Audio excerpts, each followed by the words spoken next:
कि हमारे देश के सब राजनीतिक पार्टियों को और सब नेताओं को इस पे विरोध अपना प्रकट करना चाहिए और सरकार की तरफ से पूरी चीज़ को पूरा परखा जा रहा, पूरा ध्यान रखा जा रहा, पूरे वर्ल्ड स्तर पे उन चीज़ों को संभाला जा रहा है। और परसों हमारे देश के विदेश मंत्री भी वहाँ गए थे और मुझे लगता है आने वाले समय में सब ठीक हो जाएगा।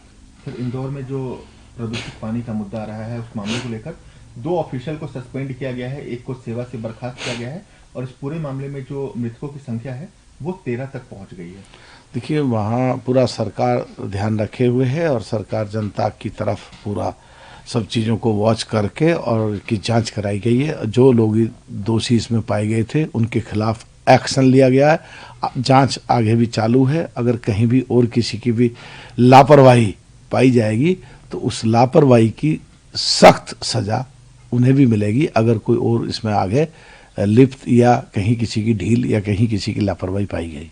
देखिए, बिल्कुल सरकार सवालों से नहीं भाग रही है, जांच करा रही है और जो दोषी हैं उनको सज़ा दी गई है, सस्पेंड करे गए हैं, एक को नौकरी से निकाला गया है।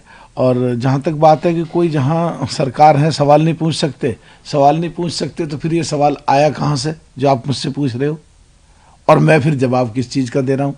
इन बात को ऐसे कह सकते हैं, जहाँ सो कॉल्ड इंडिया गठबंधन की सरकारें हैं वहाँ एक्शंस नहीं होते और जहाँ एनडीए की सरकारें हैं वो तुरंत एक्शन होते हैं, गुंजाइश कम रह जाती है, फिर भी सवाल पूछे जाते हैं, जवाब दिया जाता है और एक्शन लिए जाते हैं। सर, रेलवे मिनिस्टर अश्विनी वैष्णव उन्होंने कहा कि जो बुलेट ट्रेन है वो 2027 तक रेडी हो जाएगी। अगस्त 15 2027 से जो बुलेट ट्रेन है उसका परिचालन शुरू कर दिया जाएगा।